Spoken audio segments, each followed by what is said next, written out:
Hi, everyone, and welcome to Let's Get Visible, a podcast for business owners helping them to grow, have a sustainable business, and get more visibility online. I'm Dawes Brown, and I'll be bringing you SEO and digital marketing tips, as well as interviews and conversations with other business owners. So, let's get started.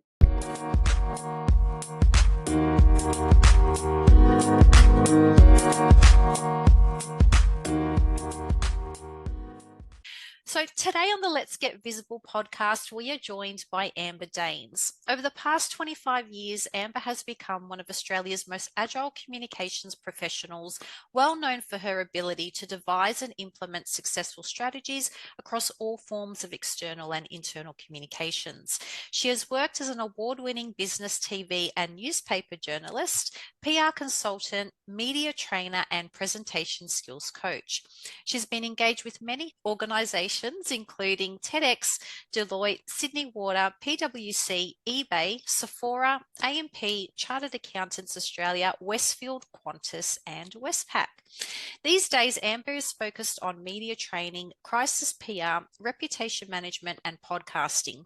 Her agency elevates her clients' internal and external stakeholder communications planning, working with the best and brightest leaders in big and small businesses, government departments, startups, or causes seeking cut-through communications expertise.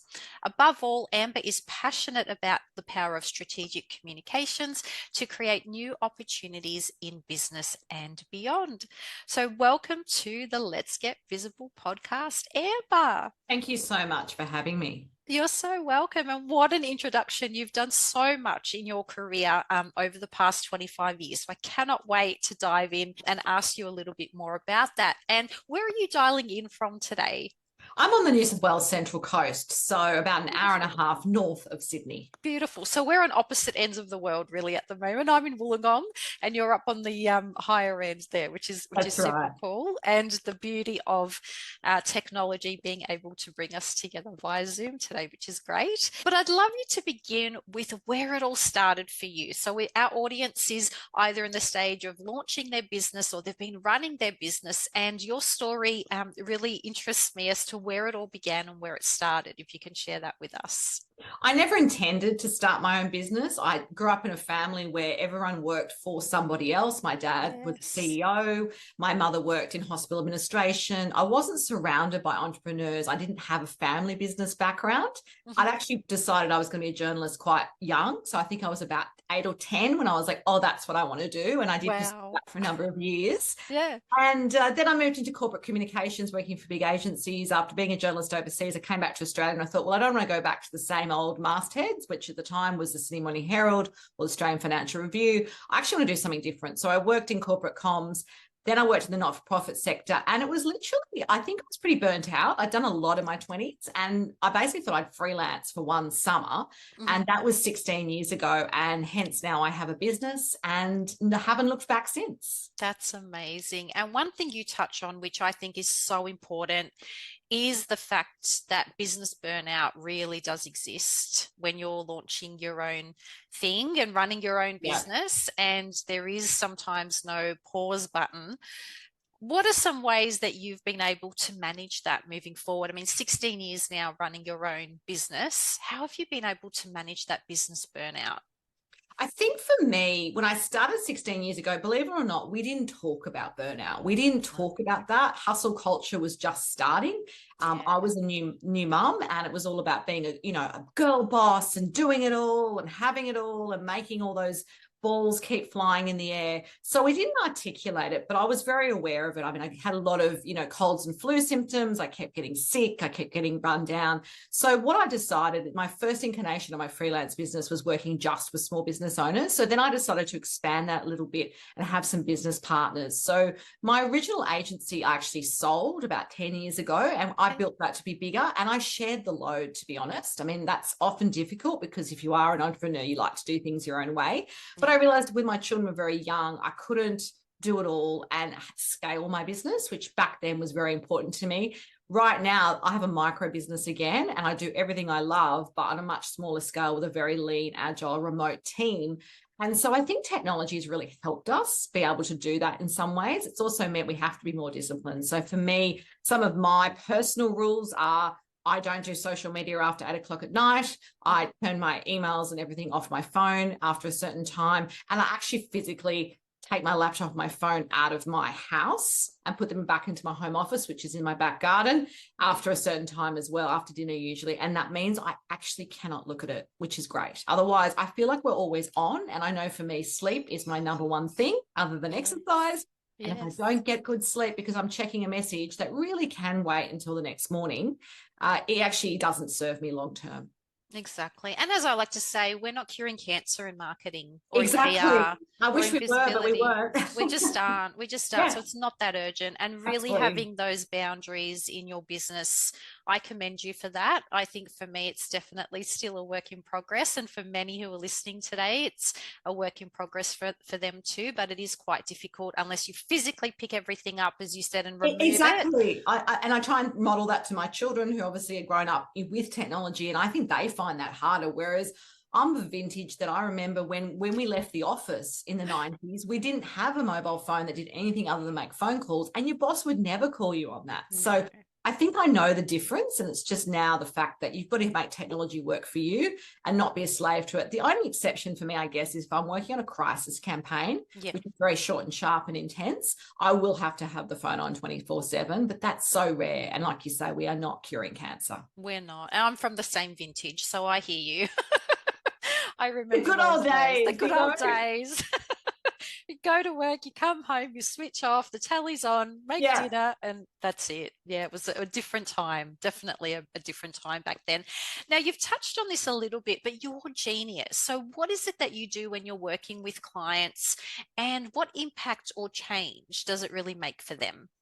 I always think of PR as not really just about, I guess, lights and the show and the launch and the news and the buzz around you. That's part of it. It's really your reputation. So what I see myself as the guardian and the custodian of your reputation as a business leader and as a business owner.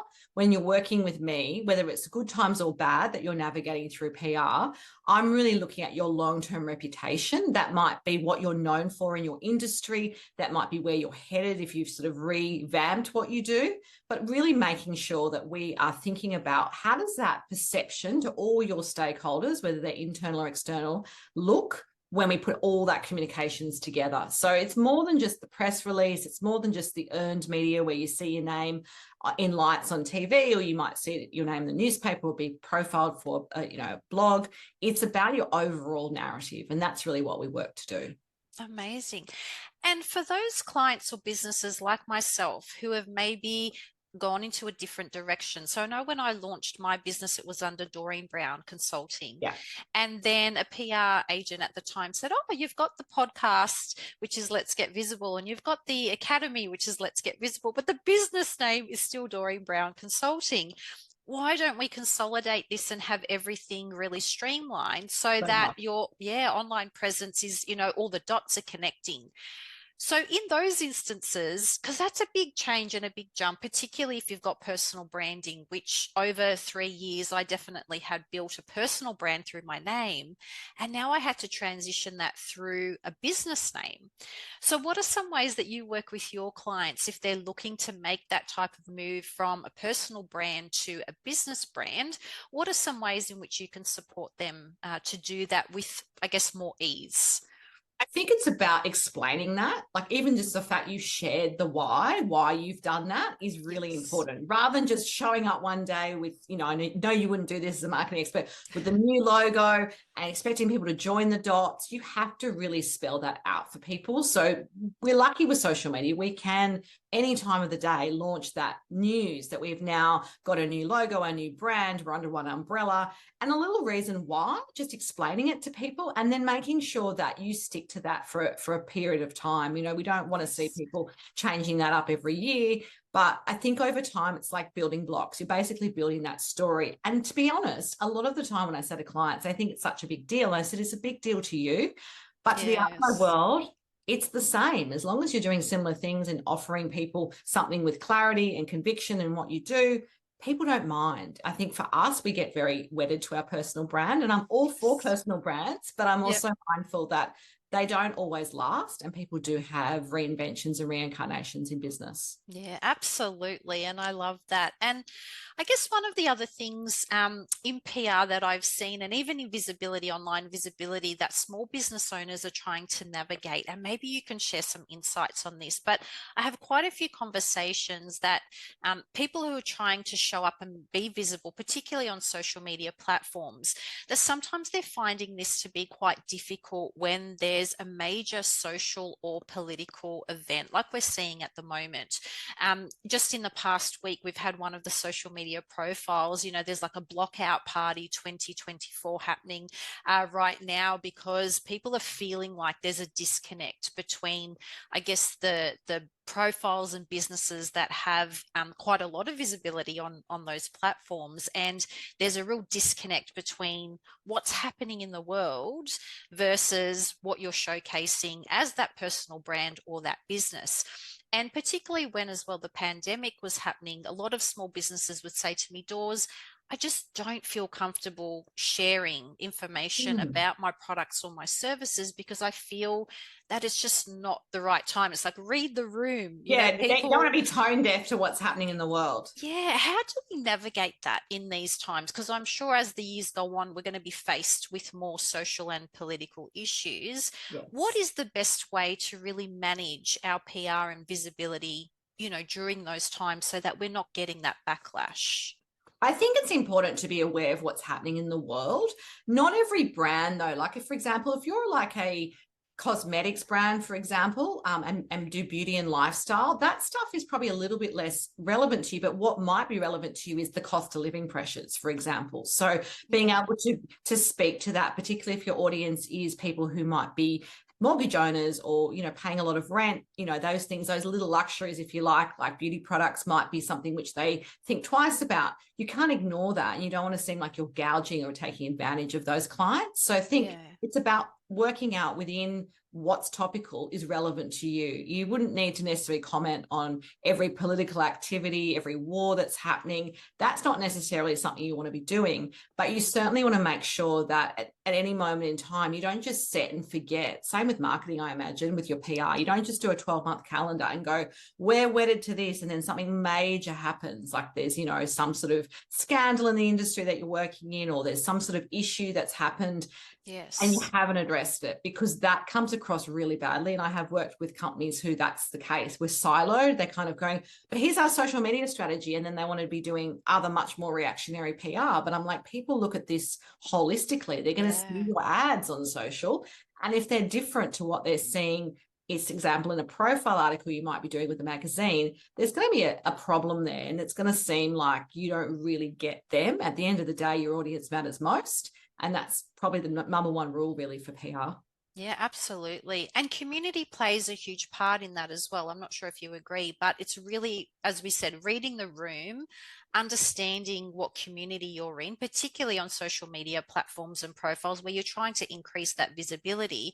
If there's that real disconnect with your people, with the people who are supporting you and following you, I think that's where the difficulty, definitely comes in. So there's some great tips, because I know many business owners sit there and really struggle with that, and finding that, unique balance between what is it that I can say, making it relevant, but also we need to keep our businesses going and thriving, and we can't donate or make an impact unless we're making an income. So it's kind of something that, definitely, goes hand in hand. What is, I guess, a common myth that you find in the PR industry? All of the industries definitely have their own, but what's one unique to PR? This is going to age me a bit, but I think a lot of people think PR is like Ab Fab, Absolutely Fabulous, a very famous show from the 90s. It is. Yes. Where all you do is have long boozy lunches and you're networking. Your network is important, but your story is more important. So the fact that I no longer live in Sydney, where most of the media are, doesn't really matter, because when I'm pitching a story on behalf of a client or trying to set up some sort of campaign, if the story idea is amazing, if they've got great data and information, if we've done all the touch points and made sure that's all singing from the same songbook, doesn't really matter if I know them, don't know them. Like, I think the myth is that you have to be having lunch with journalists every day. it does help to have relationships, and I've got those, but at the same time, I don't always think that's the most helpful thing. So when I work with in a new sector, or a sector I haven't maybe worked with for a while, it doesn't really matter, because at the end of the day, a journalist who loves you and knows you, if they know their readers don't really want to hear from you, they're not going to give that story a run. So it's not really just about networking, although that is important. It's understanding what makes that media outlet tick, for example, and what makes that journalist's eyes light up and go, I have to have that person on my show or interview them for my article. And I guess over the 16 years that you've been running your business, what would you say has been your biggest business challenge, and how have you been able to overcome that? Like, I think a lot of people, it was during COVID where life just was very uncertain, and we'll probably never see anything of that scale again, maybe in our working lives anyway, Dawes. But yeah, hopefully, fingers crossed. But overnight, I had lots of people just shutting down all their campaigns, saying, we want to work with you, but we don't even know if we're going to have a job, because I'm an external a resource, if you like, for lots of them. It was a time of great uncertainty. Yes.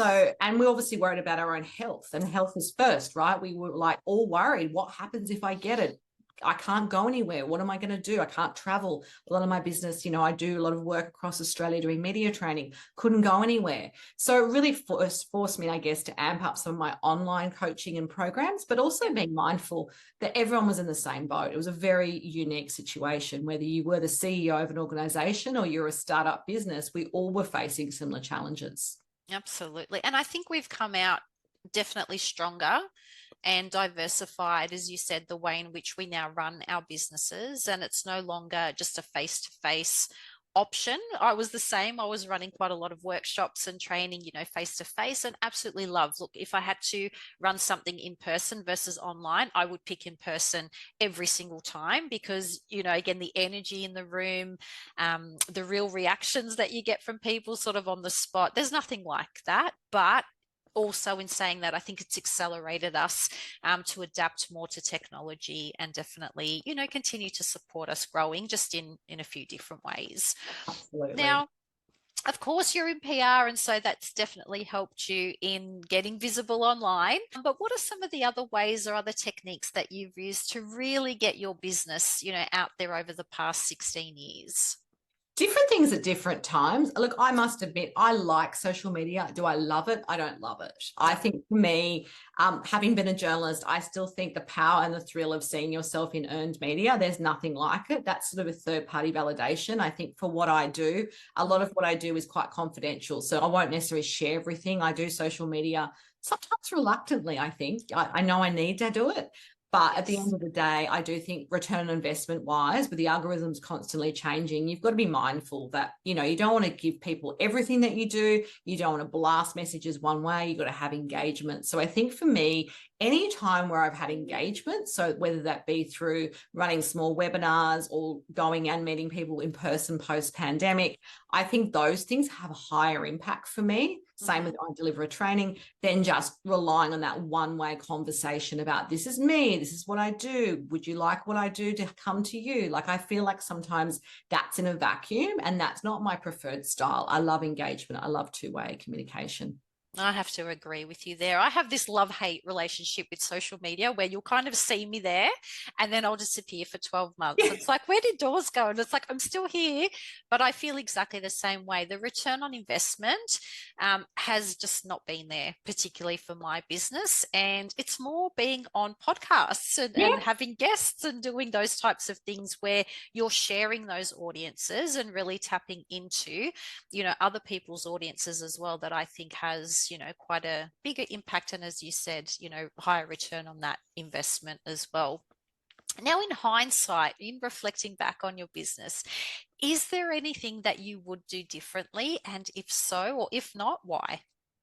I think my biggest learning was when I scaled my first agency, that bigger is not always better. So I think when I was a naive, if you like, entrepreneur, 101 entrepreneur, it was, what are you doing to scale? You need to, and back then, of course, we weren't all online. So I had to have big offices in the inner city. I had a lot of staff. There was a lot of smoke and mirrors. Are you making a lot of money running a big business? Not necessarily. No. I mean, it allowed me to sell the business to a larger agency.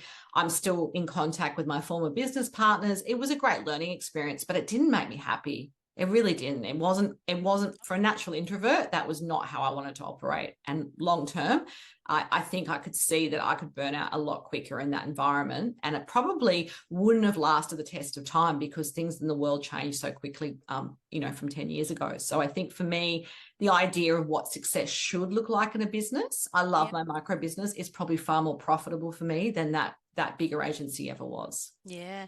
And my first experience was working in an agency as well. And the team grew from like 9 to 25. Yeah. And that's when it became the least profitable because there were so many overheads, so many mouths to feed in that process. And I think when you do launch a business, there is a stigma around, well, if you're not scaling and if you're not growing, then what is it that you're doing? But you can actually grow in different ways. And that's not necessarily through building major teams or having, as you said, physical offices. I think the micro version of that works incredibly well. It's the same, model that I've adopted. And it's through that experience of working at an agency where I was like, nope, that's not for me. I would prefer to keep it nice and neat and compact. And then, yes, just be able to do more of what you love, which is, why we're doing what we're doing to begin with as well. Now, what's one business tip or key strategy that you would be able to share with our business owners that can really help them in their own business when it comes to PR and visibility? It would be pitching yourself to at least one media outlet a month. And a lot of people would think they have to outsource it. I do have a business because I am good at it and my team knows what we're doing. We have all the ideas and methodology there, but you have to put yourself out there. Don't play small. Don't just stick to the small. Try to think about, could you get yourself on Sunrise, for example, national TV? Would you like to go on ABC Radio's This Working Life and get your new book out there? I think people often think that the media is going to discover them. They're not. I mean, the basic premise I say to people is the average newsroom gets 1,200 media releases a day. So you need to really stand out, but you need to be persistent. But I think it's about having a little bit of a chutzpah, as we say, and actually just putting yourself out there. Absolutely. And I love that. Staying small and thinking small isn't going to get you, obviously progressing, to that next stage, whatever that next stage of success looks like for you. But that's absolutely great advice. And I'm sure lots of our listeners will be inspired to go, okay, today or this month is the month I am definitely going to get myself out there. Now, you're on Instagram and LinkedIn, and I will be sharing your handles for those platforms as well and how people can get in touch with you in the show notes. But again, Amber, it's been an absolute pleasure having you as a guest on the Let's Get Visible podcast, and I look forward to working with you. I know the next thing I'm going to do is definitely have a chat with you about PR and also just some different strategies and things that we can do to help my business as well. So I really look forward to that. Likewise. Thank you so much. Excellent. Thanks, Amber. Thanks for giving this show a listen, and don't forget to leave your feedback and rating. If you want to learn more about me or my services, please jump on over to letsgetvisible.com.au, where you'll find show notes and links to my social media profiles so you can connect there as well. Okay, well, that's a wrap for another episode. So I'll join you next time on the Let's Get Visible podcast.